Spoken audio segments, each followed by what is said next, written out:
शब्दी सच्ची लिवलाए। सत्संग के ये वचन हजूर महाराज जी द्वारा फरमाए गए सत्संग के हिंदी अनुवाद पर आधारित हैं। यह तीसरी पातशाही श्री गुरु अमरदास जी महाराज की वाणी है। इस छोटे से शब्द में आप गुरमत यानी संतों महात्माओं की तालीम के बारे में बड़ी अच्छी तरह खुलकर समझा रहे हैं। यूँ तो किसी भी महात्मा की वाणी लेकर खुले दिल से खोज की जाए तो यही पता चलता है कि हर एक महात्मा का एक ही संदेश है, एक ही उपदेश है। दुनिया में कभी कोई महात्मा कौम या मजहब बनाने के लिए नहीं आता। महात्मा तो केवल हमसे परमात्मा की भक्ति करवाकर, हमें देह के बंधनों से आज़ाद करवाकर परमात्मा के साथ मिलाने के लिए आते हैं। लेकिन ऐसे गुरमुखों और मालिक के भक्तों के जाने के बाद हम संसारिक जीव बाहरमुखी हो जाते हैं, कर्मकांड में फंस जाते हैं। उन महात्माओं के इतने ऊंचे और सुच्चे उपदेश को छोटे छोटे दायरों में बंद करके कौमों, मजहबों, मुल्कों की शक्ल देते हैं और एक दूसरे के साथ लड़ना झगड़ना शुरू कर देते हैं। हम किस लिए ऐसा करते हैं? कोई अपने पेट के लिए करता है, कोई अपनी मान बढ़ाई के लिए करता है। आप समझाते हैं कि हमारी आत्मा उस परमात्मा का अंश है।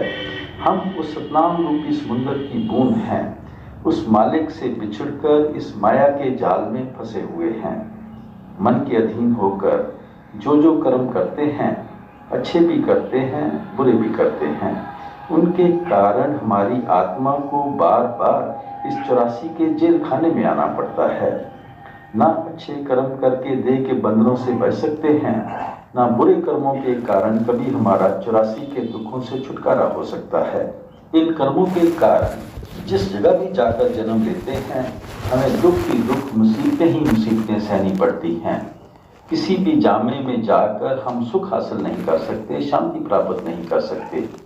अगर इंसान का जामा प्राप्त करके, जिसे महात्मा टॉप ऑफ द क्रिएशन कहकर समझाते हैं, हमारी ये दुर्दशा है कि रोटी कपड़े के लिए तड़पते और तरसते फिरते हैं, तो फिर और किस जामे में जाकर हम सुख हासिल कर सकते हैं, शांति प्राप्त कर सकते हैं।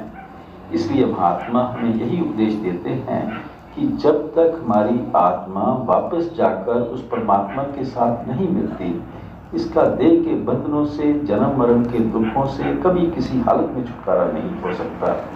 इसलिए हर एक जीव को परमात्मा की खोज है। हम सभी संसारिक जीव अपनी अपनी बुद्धि के अनुसार हजारों ही युक्तियों और तरीकों से उस परमात्मा को ढूंढने की कोशिश करते हैं। जप तप करते हैं, पूजा पाठ करते हैं, दान पुण्य करते हैं, घर बार छोड़कर जंगलों पहाड़ों में छिपकर बैठ जाते हैं। कोई परमात्मा को मंदिरों, मस्जिदों, गुरुद्वारों में ढूंढता है, कोई ग्रंथ पोथियों में और कोई हिमालय पर्वत में खोज करने में लगा हुआ है। गुरु साहब समझाते हैं कि वह परमात्मा कहीं बाहर नहीं है, वह हमारे शरीर के अंदर है। अगर कोई लेबोरेटरी है जिसके अंदर जाकर हम मालिक की खोज कर सकते हैं, तो वह केवल हमारा शरीर है, हमारी देह है। आज तक बाहर ना किसी को मिला है, ना मिल सकता है। हजरत ईसा कहते हैं कि मालिक की दरगाह, मालिक के रहने की जगह तेरे अंदर है। यही गुरु अमरदास जी समझाते हैं, सदा हजूर दूर ना देखो, रचना जिन रचाई। जिस परमात्मा ने दुनिया की ये सारी रचना पैदा की है, वह हमसे कहीं दूर नहीं है। वह 24 घंटे हमारे साथ है, हमारे शरीर और हमारी देह के अंदर बैठा हुआ है। गुरु अर्जन देव जी समझाते हैं, काया अंदर जग जीवन दाता वसे, सब ना करे प्रतिपाला। वह परमात्मा जिसने सारे जग को जीवन दिया है, जो सबका दाता, सबका बादशाह है, जो सबकी संभाल करता है, पालन पोषण करता है, वह परमात्मा इस काया के अंदर बैठा हुआ है। कबीर साहब भी यही समझाते हैं, जो तिल माही तेल है, जो चकमक में आग, तेरा साईं तुझ में जाग सके तो जाग। कि भाई, जिस तरह तिलों में तेल होता है, पत्थर के अंदर अग्नि होती है, इसी तरह जिस परमात्मा की तू खोज कर रहा है वह तेरे शरीर के अंदर है, तेरे वजूद के अंदर है।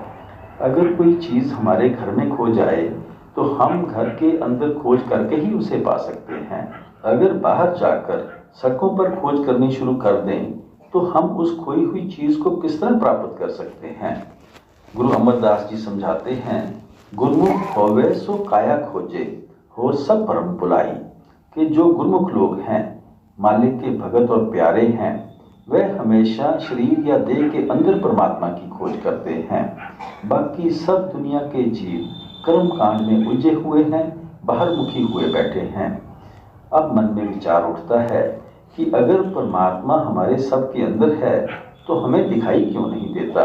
हम आंखें बंद करते हैं तो हमें अपने अंदर अंधेरा ही अंधेरा दिखाई देता है।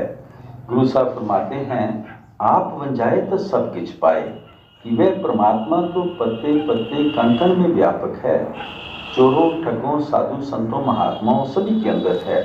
लेकिन जब तक अंदर जाकर अपने आप की रुकावट दूर नहीं करते, उस परमात्मा के अंदर मौजूद होते हुए भी हम उसे नहीं पा सकते। ये अपने आप की रुकावट क्या है? ये खुद ही हमें, मैं, मेरी या अहम की रुकावट है। जब तक ये रुकावट दूर नहीं करते, उस परमात्मा के हमारे अंदर होते हुए भी हम कभी उसके साथ मिलाप नहीं कर सकते। गुरु अमरदास जी फरमाते हैं, हर जियो साचा ऊंचो ऊंचा, हमें मार मिलावणिया। कि परमात्मा सच्चा है, पवित्र है, सचखंड का रहने वाला है, पर हमें मार मिलावणिया।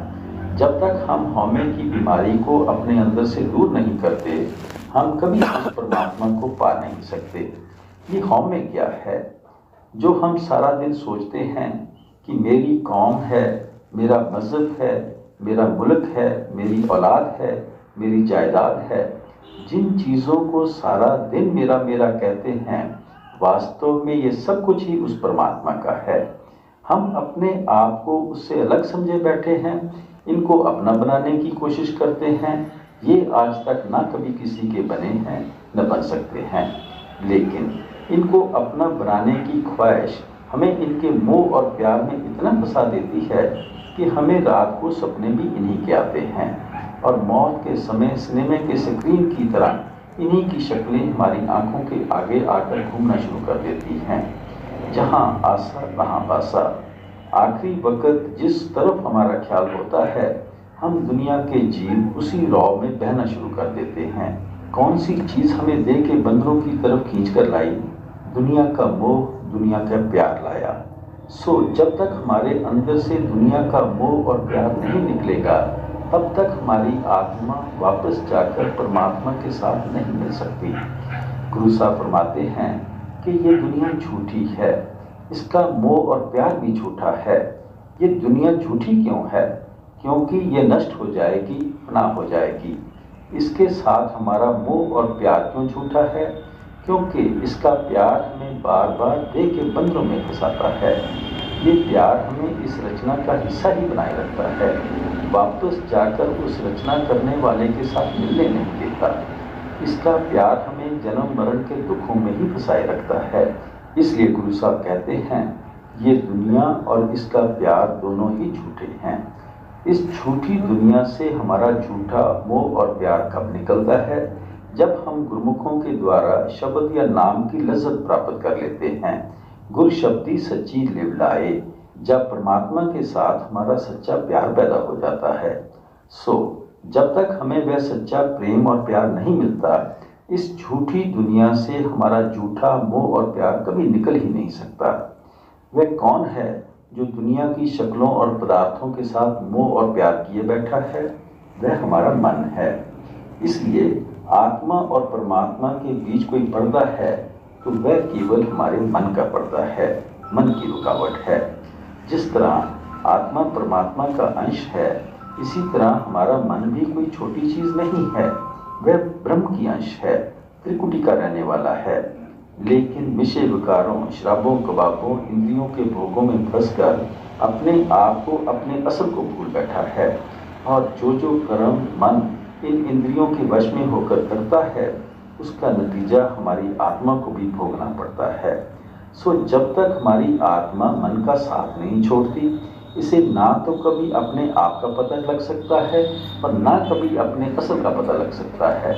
मन का साथ आत्मा तब छोड़ सकती है जब मन अपने निज धाम ब्रह्म या त्रिकुटी में पहुंच जाता है। हमें जो भी कोशिश करनी है, मार्ग अपनाना है, उपाय करना है, वह आत्मा और मन की गांठ खोलने का करना है। मन को उसके ठिकाने यानी ब्रह्म या त्रिकुटी पहुंचाने का करना है। दुनिया के जीव हजारों ही युक्तियों और तरीकों से मन को वश करने की कोशिश करते हैं।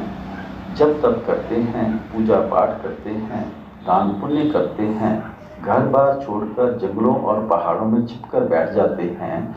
हठ कर्मों और संयम के द्वारा जबरदस्ती मन को दुनिया से निकालने की, दुनिया से उदासीन करने की कोशिश करते हैं। आगे जाकर हमारा मन कहीं जुड़ता नहीं, वापस आकर दुनिया में भटकना शुरू कर देता है। महात्मा समझाते हैं कि जबरदस्ती मन को वश में करना इसी प्रकार है जिस प्रकार सुलगते हुए कोयले को राख के नीचे दबा देना है। देखने में आता है कि आग बुझी हुई है, पर जब भोगों की आंधी उठती है, विषय विकारों की लहरें उठती हैं, वह सारी राख उड़ जाती है और सुलगते हुए कोयले फिर ददक उठते हैं। हजूर महाराज जी समझाया करते थे कि जबरदस्ती मन को वश में करना इसी तरह है जिस तरह एक सांप को पिटारी में बंद कर देना है या एक बदमाश को पुलिस के हवाले कर देना है। जब तक सांप पिटारी में बंद है, हम उसके डंक से बचे हुए हैं। इसी तरह जब तक बदमाश पुलिस की हिरासत में रहता है, तब तक हम उसकी शरारतों से बचे रहते हैं। लेकिन जब पुलिस उसको छोड़ देती है, वह फिर वही शरारतें शुरू कर देता है। अगर हम उसे पुलिस के हवाले करने के बजाय समझा बुझाकर भला और नेक इंसान बना लें, तो सदा के लिए उसकी शरारतों से बच जाते हैं।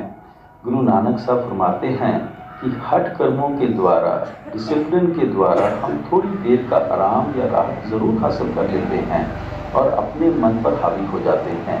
लेकिन मन जब फिर जोर मारता है तो उसी तरह उंगलियों पर नचाने लगता है। अगर मन को वश में करना है तो हमें पहले इसकी आदत और इसके स्वभाव के बारे में जान लेना चाहिए। हम देखते हैं कि हमारा मन लज्जत का आशिक है, एक चीज़ से प्यार करता है। अगर उस चीज़ से बढ़कर कोई दूसरी चीज़ दिखाई देती है तो हमारा मन पहली को छोड़कर दूसरी के पीछे भागना शुरू कर देता है। दुनिया का कोई भी प्यार हमारे मन को हमेशा के लिए पकड़कर स्थिर नहीं रख सकता। वह शक्लें और पदार्थ जिनके लिए कभी अपना जीवन तक कुर्बान करने की बात सोचते थे, फिर कभी ऐसा समय आ जाता है कि मन उनको देखना तक पसंद नहीं करता। सो हमारा मन तो लज्जत का आशिक है। जब तक हमें दुनिया के प्यार से ऊंचा और सच्चा प्यार नहीं मिलता, ये दुनिया का प्यार और मोह छोड़ने के लिए कभी तैयार नहीं होता। वह कौन सी लज्जत और प्यार है जिसको प्राप्त करके ही हमारा मन दुनिया का मोह और प्यार छोड़ेगा। गुरु साहब फरमाते हैं, गुर शब्दी सच्ची लेव लाए, कि जब गुरमुखों के जरिए शब्द के साथ ख्याल को जोड़ लेते हैं, शब्द को पढ़ लेते हैं, शब्द की लज्जत हासिल कर लेते हैं, तब इस झूठी दुनिया से हमारा झूठा प्यार हट जाता है और हमारे अंदर सच्चे परमात्मा के लिए सच्चा प्यार पैदा हो जाता है।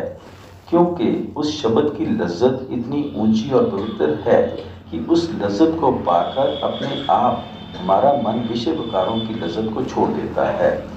जिसे हीरे जवाहरात मिल जाते हैं, वह फिर कौड़ियों के पीछे दर दर ठोकरें नहीं खाता। लड़कियां गुड्डियों से तभी तक खेलती हैं जब तक उनकी शादी नहीं हो जाती। गुरु साहब फरमाते हैं कि जब हमें सच्चे परमात्मा का सच्चा प्यार मिल जाएगा, इस दुनिया से हमारा झूठा मोह अपने आप ही निकल जाएगा। और जब भी सच्चे परमात्मा का सच्चा प्यार मिलेगा, गुर शब्दी गुरमुखों के जरिए मिलेगा। हमारे जितने भी मज़हब हैं, उन सब के रीति रिवाज अलग अलग हैं, लेकिन रूहानियत या सच्चाई सब मज़हबों की तय पर एक ही है। हर एक महात्मा हमारे अंदर उसी रूहानियत का शौक़ या प्यार पैदा करने के लिए आता है। उस एक ही रूहानियत को महात्माओं ने अलग अलग कौमों, मज़हबों, मुल्कों में बैठकर अलग अलग लफ्ज़ों के ज़रिए समझाने की कोशिश की है। गुरु नानक साहब उसे गुर की बाणी, धुर की बाणी, सच्ची बाणी, शब्द नाम, अमर हुक्म, अकथ कथा, हरि कीर्तन कहकर बयान करते हैं। उसी को गुरु साहब निर्मल नाद कहते हैं। ऋषि मुनि उसे आकाशवाणी, राम नाम, राम धुन या कई और लफ्जों से याद करते हैं। मुसलमान फकीरों ने उसको कलमा, बांगे आसमानी, कलामे इलाही, निदाए सुल्तानी कहकर याद किया है। ईसा ने उसे वर्ड या लोगोस कहकर याद किया है। हमारा लफ्ज़ों के साथ कोई बहस मुबासा नहीं है। आप किसी भी शब्द के द्वारा उस रूहानियत की बात कर सकते हैं। सवाल तो सिर्फ इतना है कि हमें अपनी देह, अपने शरीर के अंदर रूहानियत की लज़्ज़त किस तरह हासिल करनी है, उस रूहानियत के साथ अपना ख्याल किस तरह जोड़ना है। हमारा रूहानी सफ़र पैरों के तलवों से लेकर सिर की चोटी तक है। इस सफ़र की दो मंजिलें हैं, एक आंखों तक है, दूसरी आंखों से ऊपर है। हमारी देह के अंदर जो आत्मा और मन की बैठक है वह सबकी आंखों के पीछे है। उसको कोई दिल कहता है, कोई शिव नेत्र कहता है, कोई दिव्य चक्षु कहता है, कोई घरदार कहता है, कोई मुक्ति का दरवाज़ा कहता है। हर एक का ख्याल इस नुक्ते से उठता है और 9 द्वारों के द्वारा सारी दुनिया में फैल जाता है। ये 9 दरवाजे हैं, 2 आंखें, 2 कान, 2 नाक के सुराख, 1 मुंह और नीचे 2 इंद्रियों के सुराख। इन 9 दरवाज़ों के द्वारा हमारा ख्याल सारी दुनिया में फैला हुआ है। आप देखें, हमें यहाँ बैठे कभी बच्चों का ख्याल आता है, कभी घर के कारोबार का ख्याल आता है, कभी दुकान के ग्राहकों का ख्याल आता है, तो कभी मित्रों दोस्तों के बारे में सोचते हैं। हमारा मन कभी निश्चल नहीं बैठता। हम हर समय किसी न किसी चीज़ की सोच और विचार में लगे ही रहते हैं। अगर कोई चीज़ हम भूल जाएं तो उसे याद करना हो तो हमारा हाथ अपने आप इस नुक्ते को पकड़ कर बैठ जाता है। कभी किसी भूली हुई चीज़ को याद करने के लिए हम टांगों या पैरों पर हाथ नहीं मारते। इस जगह का हमारे सोचने के साथ बड़ा गहरा संबंध है। सो हमारा ख्याल तीसरे दिल से उठकर सारी दुनिया के अंदर फैला हुआ है। हमें गुरुमुखों की बताई हुई युक्ति और तरीके के अनुसार इस फैले हुए ख्याल को वापस लाकर समेट कर इसी नुक्ते पर एकाग्र करना है। गुरु अमरदास जी समझाते हैं, 9 दर ठाके तावत रहाए, 10वें निज कर वासा पाए, ओथे अनहद शब्द वजह दिन राती, गुरमती शब्द सुनावणिया। कि जिस समय तुम 9 दरवाज़ों में से ख्याल को निकाल कर आंखों के पीछे लाओगे, तुम अपने घर के दरवाजे पर पहुंच जाओगे। उस घर के दरवाजे की यही निशानी हमेशा याद रखनी है कि उस नुक्ते पर हर समय अनहद शब्द हुनकारे दे रहा है। वह मीठी से मीठी, सुरीली से सुरीली आवाज़ जो मालिक की दरगाह से आ रही है, वह चोरों के अंदर भी है, ठगों के अंदर भी है, साधुओं संतों महात्माओं के अंदर भी है। वहाँ कभी किसी कौम, मजहब, मुल्क का स्वार्थी पैदा नहीं होता। आप हिंदू होकर अंदर जाएं, सिख ईसाई होकर अंदर जाएं, जो खुशकिस्मत अपने ख्याल को आंखों के पीछे इकट्ठा करता है, उसका ख्याल शब्द के साथ जुड़ जाता है। उसी आवाज़ को महात्मा आकाशवाणी, राम नाम, राम धुन कहते हैं। इसी को गुरु साहब गुर की बाणी, गुर की बाणी, अमर हुक्म अकथ कथा कहते हैं। उसी को इस जगह शब्द या नाम कहकर समझा रहे हैं। उस शब्द या नाम की लज्जत इतनी ऊंची और पवित्र है कि इसे पाकर हमारा मन अपने आप दुनिया से हट जाता है। गुरु रामदास जी समझाते हैं, हर हर नाम अमृत रस मीठा। भाई वह जो नाम है वह अमृत है, उसकी लज्जत बहुत ही मीठी है। मीठी इसलिए कहते हैं कि अभी जो लज्जतें मीठी लगती हैं वह सब हमें फीकी लगनी शुरू हो जाती हैं। जिसको मीठी चीज़ मिल जाती है उसका ध्यान फीकी चीज़ की तरफ नहीं जाता। इसलिए महात्मा हमें उपदेश देते हैं कि शरीर के अंदर जाकर उस शब्द या नाम की खोज करो। जो जो उस शब्द या नाम का प्यार हमारे अंदर पैदा होता है, क्यों दुनिया के पदार्थों से डिटैचमेंट पैदा होनी शुरू हो जाती है। इस दुनिया का झूठा मोह और प्यार निकलना शुरू हो जाता है। मालिक का सच्चा मोह और सच्चा प्यार हमारे अंदर पैदा होना शुरू हो जाता है। परमात्मा का प्यार और भक्ति ही हमें वापस मालिक के साथ मिला सकती है। साचे वण जय, साचे संग रे,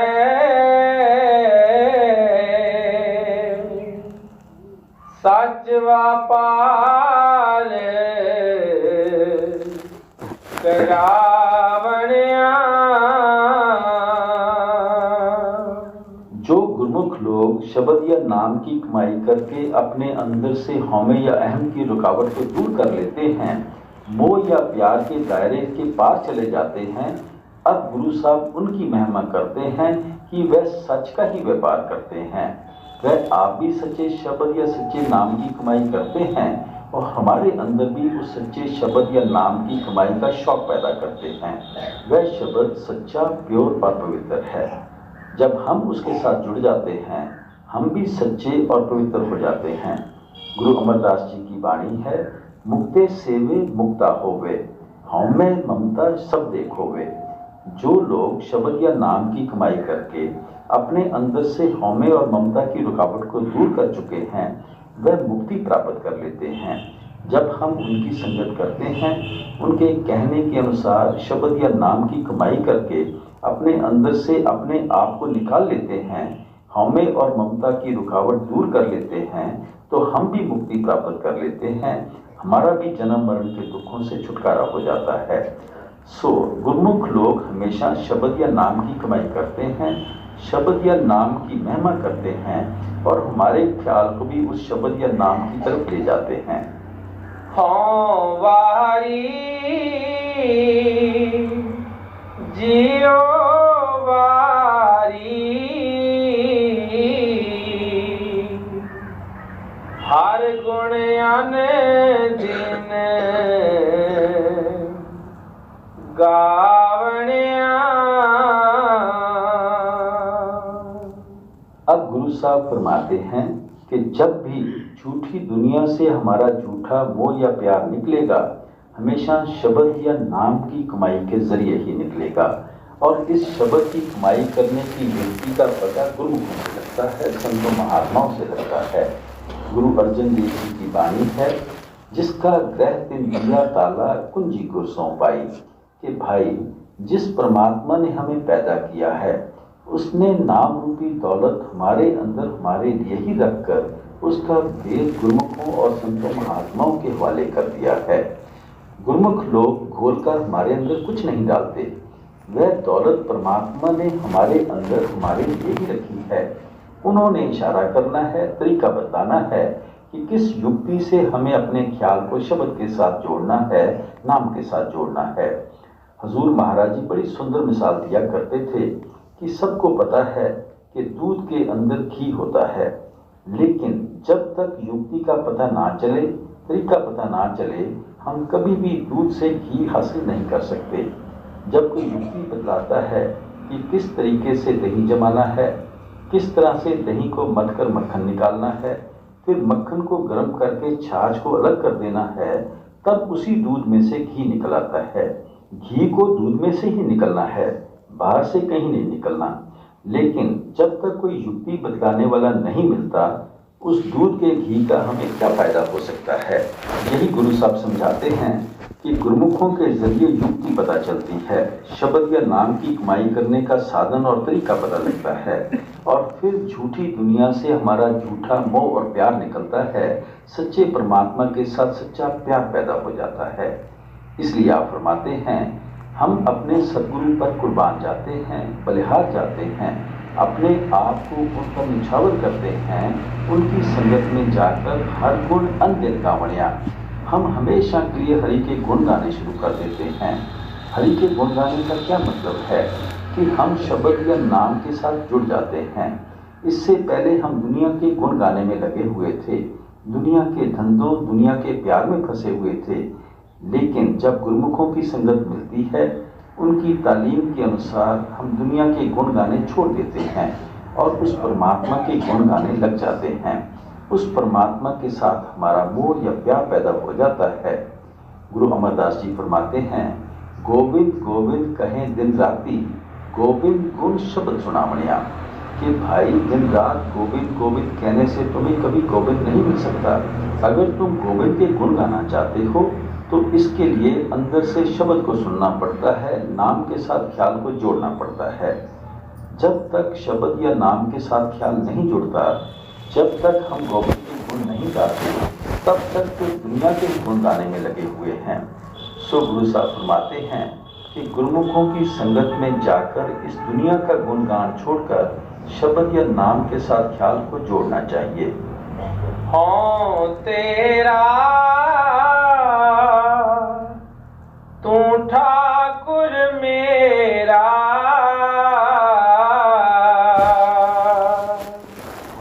शब्द वड्याई देवनिया। गुरु साहब समझाते हैं कि जब हम हरि के गुण गाने लगते हैं फिर हमें समझ आ जाती है कि हम परमात्मा के दास हैं, नौकर हैं, चाकर हैं, गुलाम हैं और वह परमात्मा हमारा स्वामी है, मालिक है, हमारा सब कुछ है। हमें ये गौरव मिल जाता है कि हम दास हो गए हैं, परमात्मा हमारा स्वामी बन गया, हमारा मालिक बन गया। आप समझाते हैं शब्द वड्याई देवनिया, ये बढ़ाई तब मिलती है जब शब्द की कमाई करते हैं, नाम की कमाई करते हैं।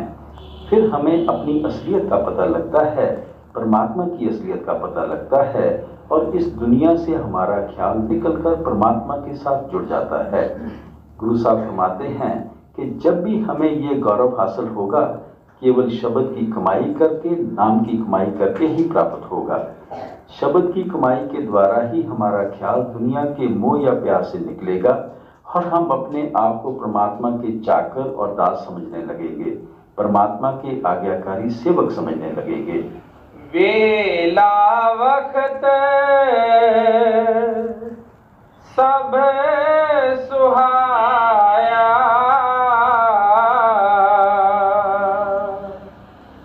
जित सच्चा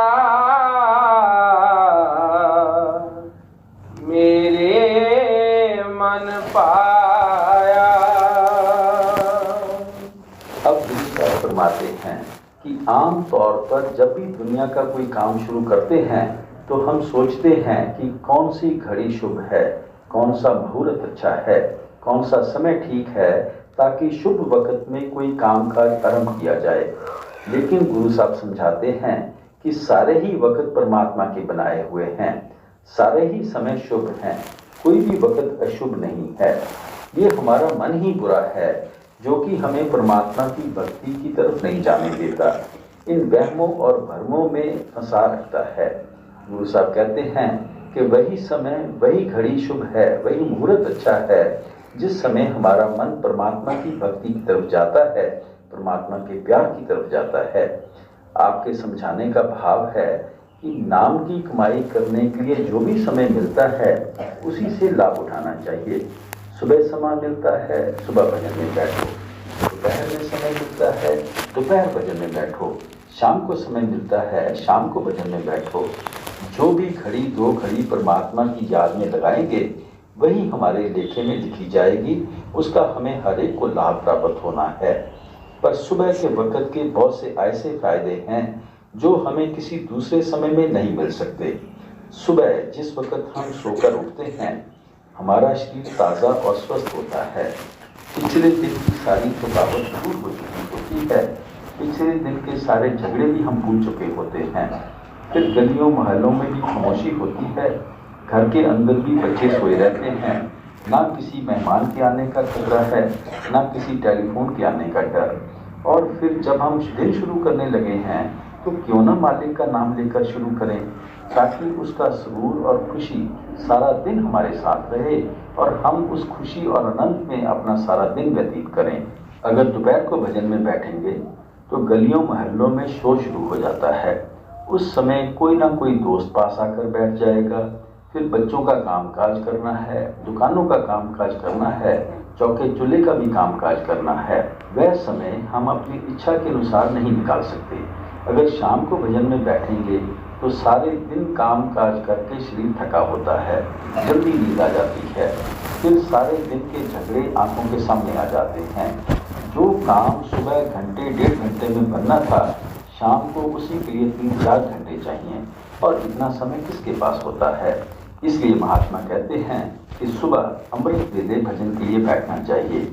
लेकिन अगर सुबह समय नहीं मिलता तो इसका ये मतलब नहीं कि परमात्मा की भक्ति के लिए और कोई समय है ही नहीं। गुरु साहब हमारे मन को इन भ्रमों और संकल्पों से निकालते हैं कि वही घड़ी, वही मुहूर्त, वही वेला और वही समय शुभ है जिस समय हमारा मन परमात्मा की भक्ति की तरफ जाता है, शब्द या नाम की कमाई की तरफ जाता है।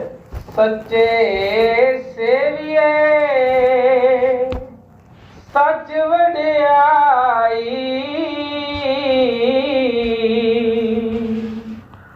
गुर कृपा ते सच पावनिया। आप समझाते हैं कि वह परमात्मा सच्चा और पवित्र है, वह कभी जन्म मरण के दुखों में नहीं आता। जो कुछ हम आंखों से देखते हैं सब नष्ट हो जाएगा, फना हो जाएगा, पर इनको पैदा करने वाला वह अकाल पुरुष परमेश्वर परमात्मा कभी नष्ट और फना नहीं होता। जपजी साहब की पहली पौड़ी में आता है, आज सच जुगात सच है भी सच, नानक होसी भी सच। सच का मतलब है जो कभी नष्ट नहीं होता, फना नहीं होता। गुरु नानक साहब फरमाते हैं, सबसे पहले वह परमात्मा था, सब कुछ उस परमात्मा ने पैदा किया है। जो कुछ भी आंखों से देखते हैं वह सब कुछ नाश और फना हो जाएगा, लेकिन इसको पैदा करने वाला वह परमात्मा कभी नाश और फना नहीं होता। वह सतयुग में भी था, त्रेता और द्वापर में भी था, अब भी है और आगे भी वही परमात्मा रहेगा। ये नहीं कि पहले गद्दी किसी और के पास थी और आगे किसी और के पास चली जाएगी।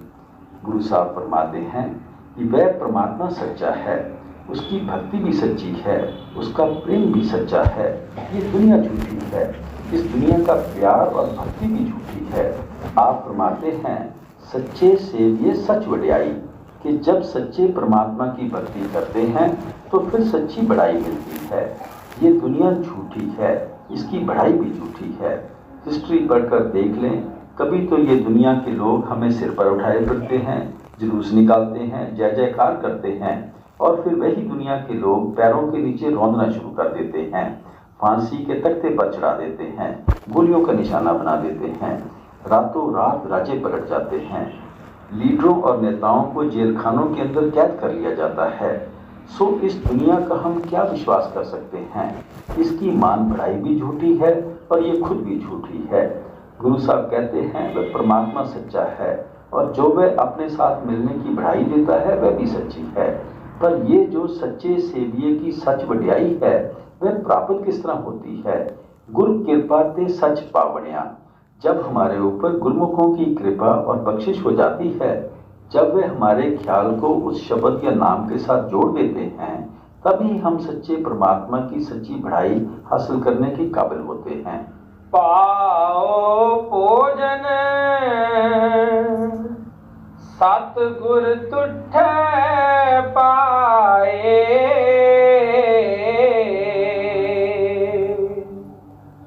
अन रस चूकै हर रस मन वसाए।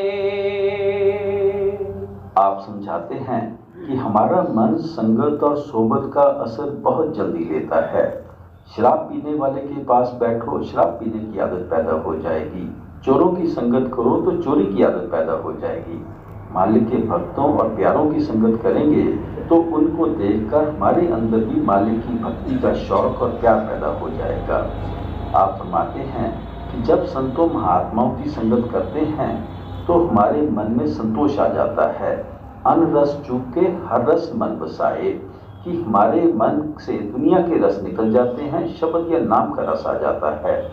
फिर हम दुनिया की चीज़ों के पीछे नहीं दौड़ते, दुनिया की शक्लों और पदार्थों के लिए नहीं तड़पते। हम उस अमृत को पीकर अमर हो जाते हैं। हमारा दुनिया के जन्म मरण से हमेशा के लिए छुटकारा हो जाता है। सच संतोख सहज सुख माणी,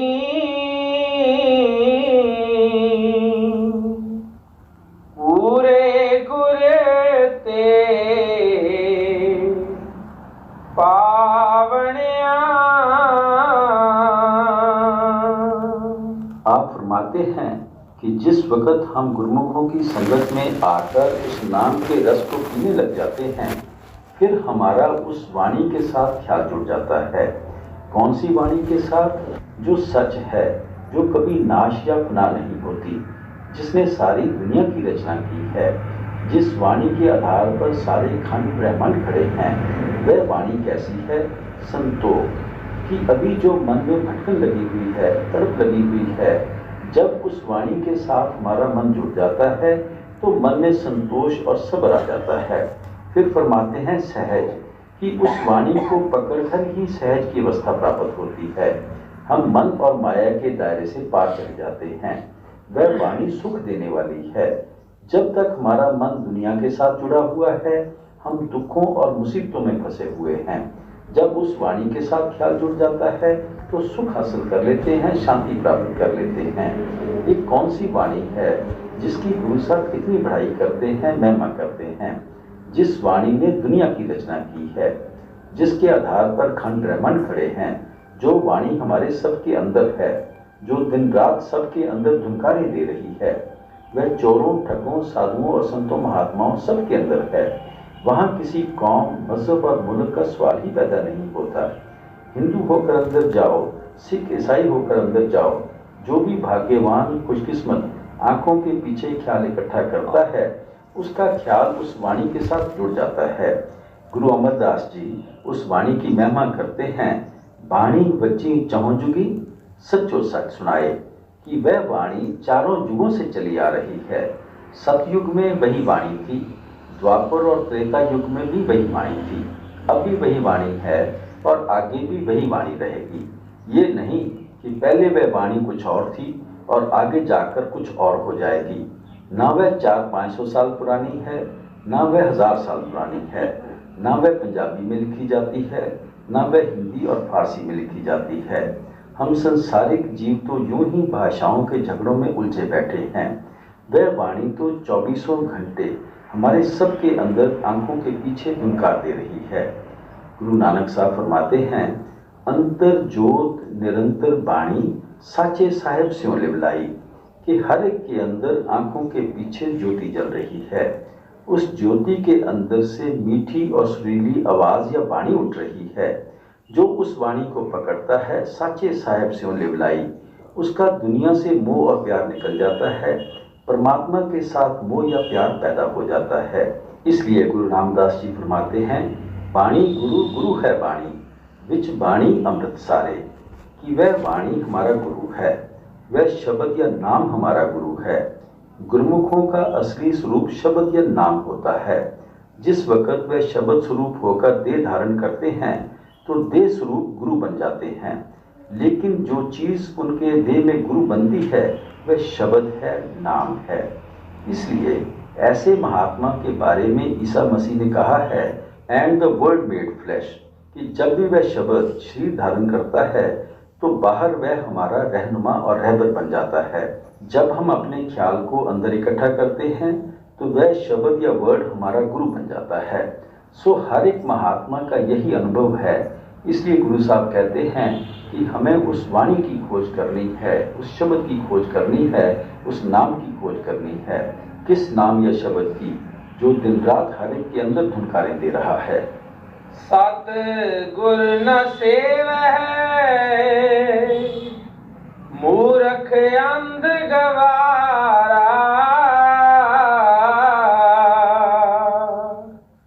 फिर ओए किथों पायन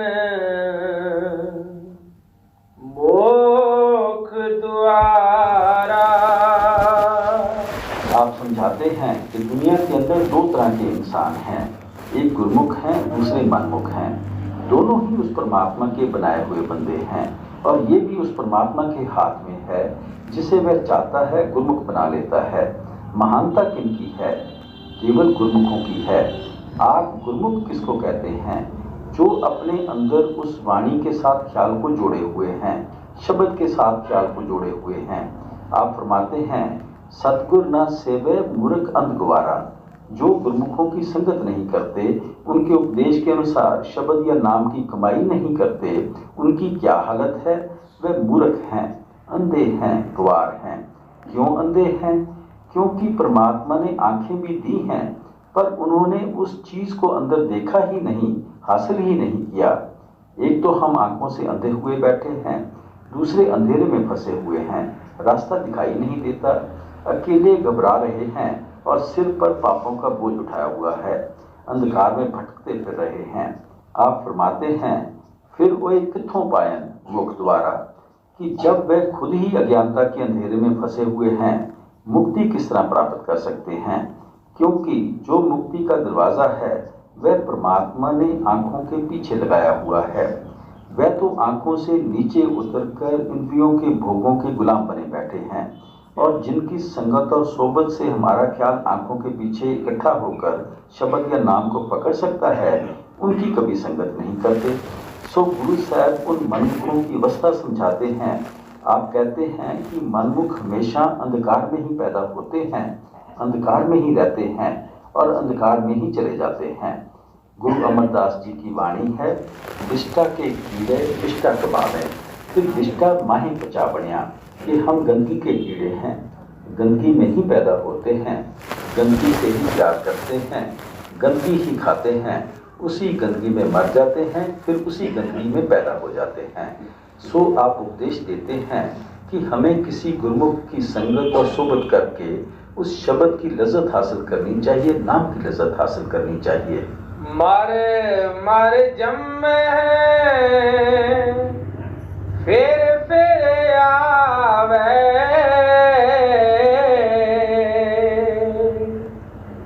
जमदार चोटा खावड़िया। उन मनमुखों की हालत बयान करते हैं कि वह बार बार मरते हैं और बार बार पैदा होते हैं। हर मौत के बाद उनको धर्मराज के सामने पेश किया जाता है। उनके कर्मों, इच्छाओं, करतूतों, आशाओं और तृष्णाओं के अनुसार जिस जगह वह ठीक समझता है उनको जन्म दे देता है। एक देह के बंधनों से तो बड़ी मुश्किल से छुटकारा हासिल करते हैं, दूसरी देह का कलबूत उनके लिए पहले ही तैयार खड़ा किया होता है। उस कलबूत के अंदर कभी पैदा ही नहीं होते कि मौत फिर आंखों के सामने आकर खड़ी हो जाती है। 10 नंबरियों की तरह हथकड़ी लगी ही रहती है। बार बार जन्म मरण के दुखों में जाना पड़ता है। कहते हैं जमदर चोटा खावड़ियाँ, कि जमदूतों के हाथों चोटें खानी पड़ती हैं, दुख और मुसीबतें झेलनी पड़ती हैं। शब्द साध जाने ता आप पछाने,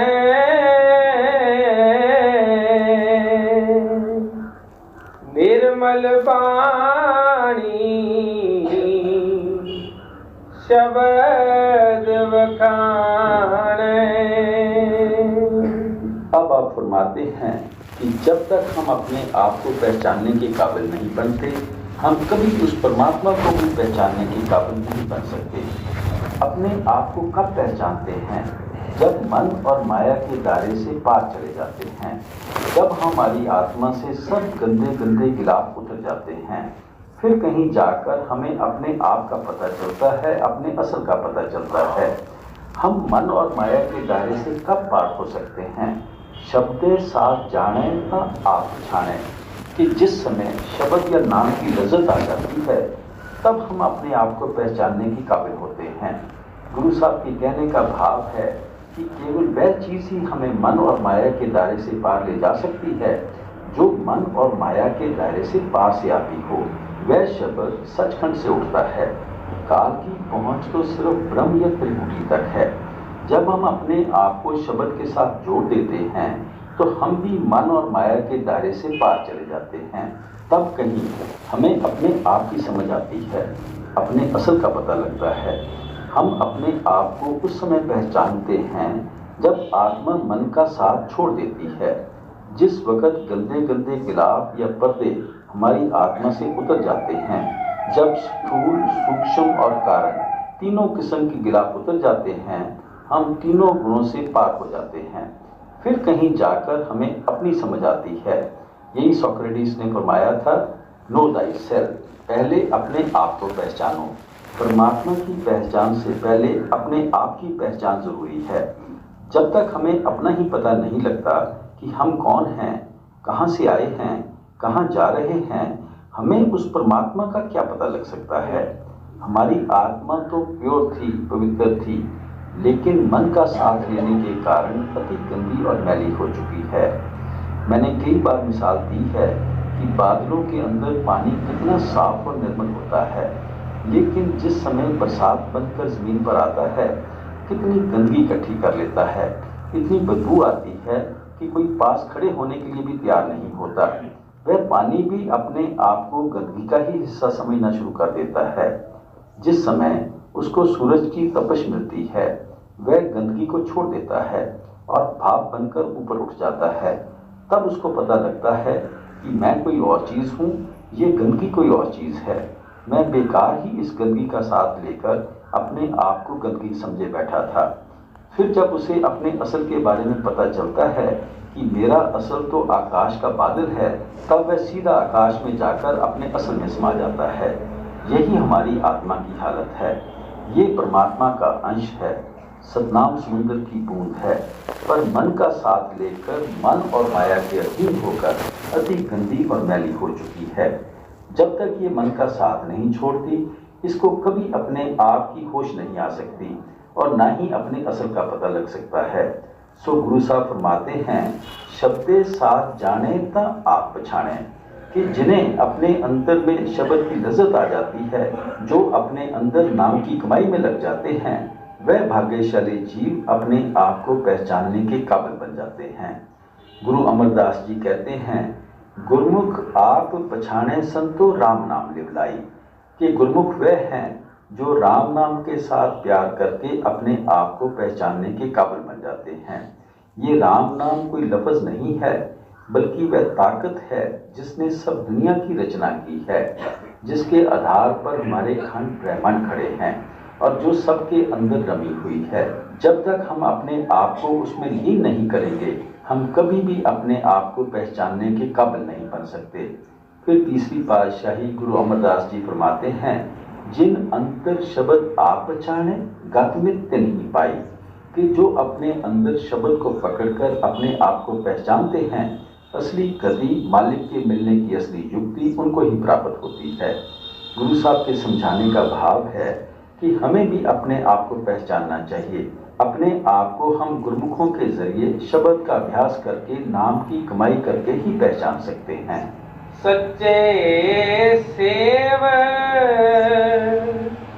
सदा सुख पायन,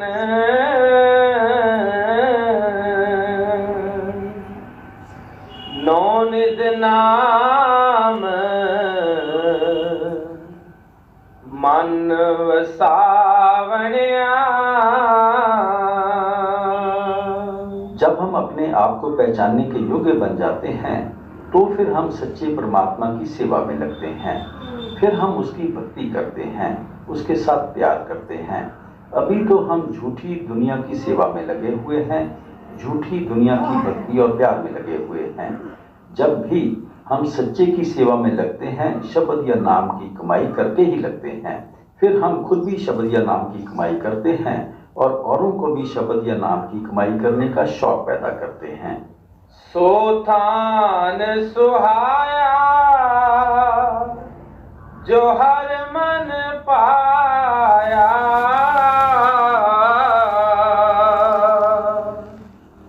सत संगत बहे हरे गुण गाया। अब जब हमारे मन के अंदर मालिक की भक्ति करने की चाह और प्रेम पैदा हो जाता है, तो आम तौर पर हम सोचते हैं कि घर बार छोड़कर मंदिरों और गुरुद्वारों में जाकर भक्ति करें। अगर मन जरा और उत्साह दिखाता है तो सोचते हैं कि हिमालय पर्वत पर जाकर भक्ति करें और बाल बच्चों को त्याग दें। पर गुरु साहब समझाते हैं कि परमात्मा की भक्ति के लिए कौन सी जगह अच्छी है। आप फरमाते हैं, सारी दुनिया उस परमात्मा ने बनाई है, उसने कोई बुरी जगह नहीं बनाई। हम ही अपने विचारों से किसी जगह को बुरा बना लेते हैं, किसी जगह को अच्छा बना लेते हैं। इसलिए आप समझाते हैं कि जिस जगह भी हमारा मन लगता है उसी जगह परमात्मा की भक्ति करनी चाहिए, और वही जगह हमारी भक्ति के लिए अच्छी है, जहाँ भक्ति का वातावरण हो। वह कौन सी जगह है? गुरु साहब समझाते हैं वह गुरुमुखों का सत्संग है, गुरुमुखों की संगत और सोबत है। आपके कहने का भाव है कि गुरुमुखों के सत्संग के द्वारा, गुरुमुखों की संगत और सोबत के द्वारा ही हमारा ख्याल परमात्मा की भक्ति की ओर जाता है। हम तीर्थों में, सत्संगों में, मंदिरों, मस्जिदों, गुरुद्वारों में इसलिए जाते हैं कि उन जगहों पर भक्ति का वातावरण बना हुआ है। हम भी उस वातावरण से लाभ उठाकर भक्ति करें। अगर हमें वहां जाकर वह वातावरण नहीं मिलता, वहां पशुओं की मंडियां ही लगती हैं, प्रचार और पब्लिसिटी के मंच ही बने हुए हैं, या चहल पहल और मेले मौज की जगह ही बनी हुई है, तो वहां जाकर हमारा मन किस तरह एकाग्र हो सकता है। गुरु साहब समझाते हैं कि कोई खास जगह परमात्मा की भक्ति के लिए नहीं है, सभी स्थान परमात्मा की भक्ति के योग्य हैं। हमें इन जगहों को भक्ति के योग बना लेना चाहिए। किस तरह बनाना चाहिए? सत्संग के द्वारा भक्ति के काबिल बना लेना चाहिए। वह वातावरण बना लेना चाहिए जिसमें बैठकर हम परमात्मा की भक्ति कर सकें, शब्द या नाम की कमाई कर सकें।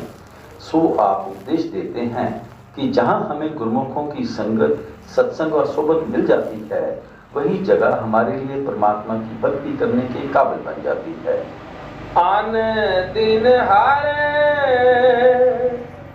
साला है साचा,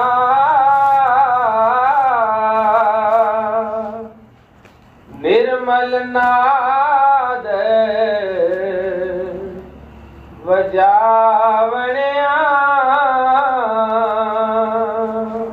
आप समझाते हैं कि ऐसे गुरुमुखों की संगत और सोबत में जाकर हम हमेशा के लिए हरि की सराहना करनी शुरू कर देते हैं, मालिक के गुण गाना शुरू कर देते हैं, मालिक की बड़ाई और महिमा आरंभ कर देते हैं। और फिर आप फरमाते हैं निर्मल नाद बजावण्या, कि ऐसे वातावरण में रहकर हमारा ख्याल भी उस निर्मल नाद को सुनना शुरू कर देता है। वह निर्मल नाद हमारे अंदर भी दुनकारे देना शुरू कर देता है, हमारे अंदर भी शब्द खुल जाता है। ऐसी संगत में जाकर हम उस निर्मल नाद को सुनने लगते हैं, उस शब्द या नाम के साथ हमारा ख्याल जुड़ जाता है। मन मुख खोटी ही रास, खोटा पासारा,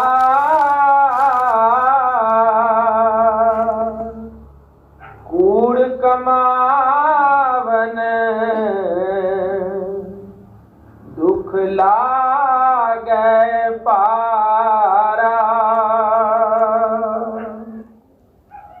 पर में फूले फिरन दिन राती,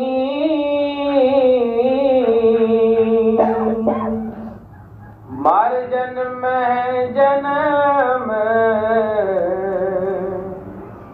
गवावण्या। गुरु साहब ने पहले समझाया था कि दुनिया के अंदर दो प्रकार के इंसान हैं, एक गुरुमुख और दूसरे मनमुख। पिछली तुकों में गुरुमुखों की बड़ाई की है कि वह हमेशा सत्संग के द्वारा अपने अंदर मालिक की भक्ति का वातावरण बनाए रखते हैं, मालिक की भक्ति और परमात्मा के प्यार में मस्त रहते हैं और हर जगह परमात्मा की महिमा करते हैं, परमात्मा के गुण गाते हैं। अब मनमुखों की हालत बयान करते हैं। मनमुख खोटी रास खोटा पासारा, मनमुखों का ख्याल भी झूठा है। मनमुख हमेशा अपने बुरे विचार ही दुनिया में फैलाए रखते हैं, वह हमेशा झूठ के साथ ही मुंह बनाए रखते हैं, वह कूड़ में ही रहते हैं और हमेशा दुख और मुसीबतें सहते रहते हैं। वह इस दुनिया को अपना बनाने की कोशिश करते हैं। ये दुनिया तो आज तक किसी की बनी नहीं।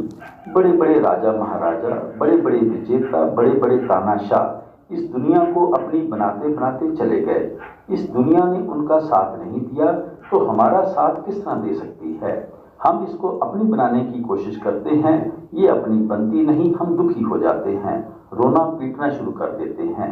नतीजा क्या होता है? भरमे भूले फिर दिन राती, हम झूठ से प्यार करके दिन रात भूले फिरते हैं। ये भ्रम क्या है? जो कुछ भी आंखों से देख रहे हैं सब भ्रम है। हम इसको असली समझकर अपना बनाने की कोशिश करते हैं। भ्रम वे है जो हमारा साथ छोड़ देगा, जो चीज नष्ट और फना हो जाएगी। सो इसी भ्रम में फंसकर हम दिन रात भूले फिरते हैं। मरण जन्म के दुखों में फंसे हुए हैं, यहाँ भी दुखी रहते हैं और मौत के बाद भी जाकर दुख और मुसीबतें सहनी पड़ती हैं। सच्चा साहिब मैं अत प्यारा,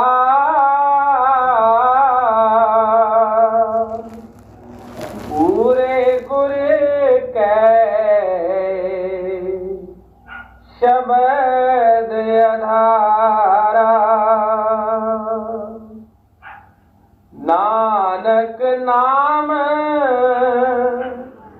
मिलै वड्याई,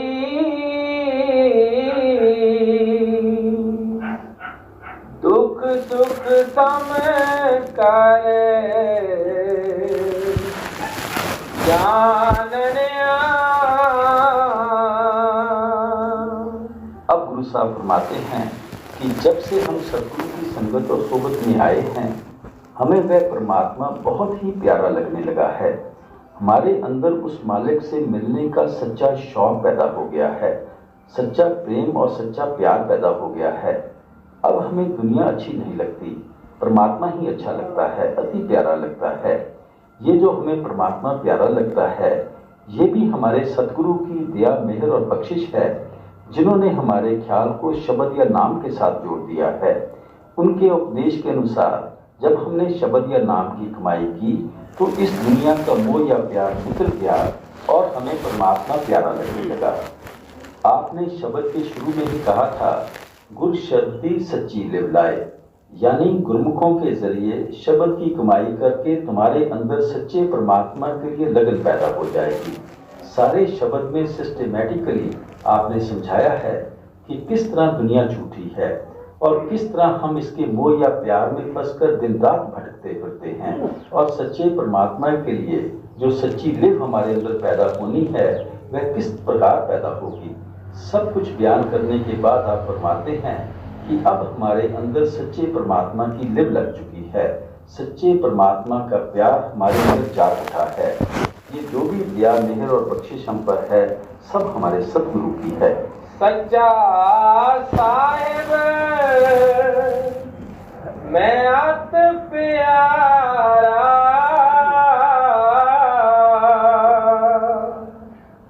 पूरे गुर कै शब्द अधारा, नानक नाम मिलै वड्याई,